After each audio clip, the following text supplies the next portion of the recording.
ரா ஆரம்பிச்சோடனே ஓபாஃபிமி உள்ற வர்றார். ஓபாஃபிமி உள்ற வந்தோடனே பிராக் வர்றதையும் காமிக்கிறாங்க. ஓபாஃபிமி ரிங்குள்ளே வந்த உடனே என்ன பண்ணுறாங்கன்னு கேட்டிங்கன்னா, அந்த கேஜிக்குள்ளே போட்டு ஓபாஃபிமியை லாக் பண்ணிடுறாங்க. லாக் பண்ணிவிட்டு ஓபாஃபிமியை அந்த அங்கே இருந்த வெயிட் மிஷின் மேலே ஏற சொல்கிறாங்க. ஓபாஃபிமியோட வெயிட்டு 302 பவுண்டுன்ற மாதிரி காமிக்குது. அதுக்கப்புறம் பால் ஹீமனோட ப்ராக் லெஸ்னர் உள்ற வர்றாரு. உள்ற வந்தோடனே ப்ராக் லெஸ்னர் உள்ற வந்தோடனே அந்த கூண்டுக்குள்ளே போகிறதுக்கு முன்னாடியே ப்ராக் லெஸ்னர் வெளில இருக்கக்குள்ளே கதவை பூட்டிடுறாங்க, பிரச்சனை வந்துடக்கூடாதுன்னு. அதுக்கப்புறம் மைக்கை வாங்கி பால் ஹீமன் பேச ஆரம்பிக்கிறாரு. நல்ல திட்டம், ப்ராக் லெஸ்னரை உள்ற விடாமல் வச்சுருந்தது. உள்ற விட்டா ப்ராக் லெஸ்னர் இப்போ டிஸ்ட்ராய் பண்ணிடுற ஓபாஃபெமின்றதுக்காக நீங்கள் லாக் பண்ணது நல்ல விஷயம் அப்படின்ற மாதிரி சொல்கிறாரு.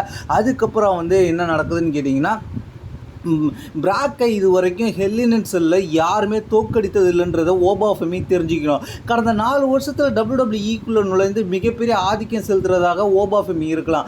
ஆனால் ஓபாஃபெமி தெரிஞ்சிக்க வேண்டிய முக்கியமான விஷயம், ப்ராக் லெஸ்னரை ஹெல் இன் செல்குள்ளே இன்னும் யாரும் தோற்கடிக்கல அப்படின்றத தெரிஞ்சுக்கிங்க. பிராக்கோட வெயிட் என்னன்னு நீங்கள் நினைக்கிறீங்களா? 303 பவுண்டு. ஓபாஃபெமி உன்னோட 1 பவுண்டு பிராக் வெயிட்டு கூட, அதையும் நீ மனசில் வச்சுக்கின்னு சொல்கிற மாதிரி பேசுகிறாரு.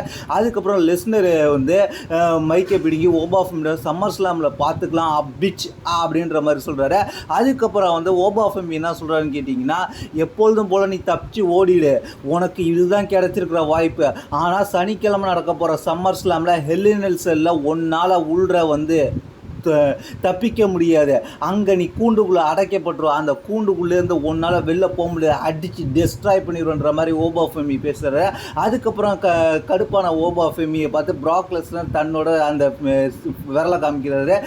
ஓபாஃபெமி கடுப்பை அதுக்கப்புறம் அங்கேருந்து செக்யூரிட்டிஸ் கார்ட்ஸ்லாம் தூக்கி டெஸ்ட்ராய் பண்ணுறாரு.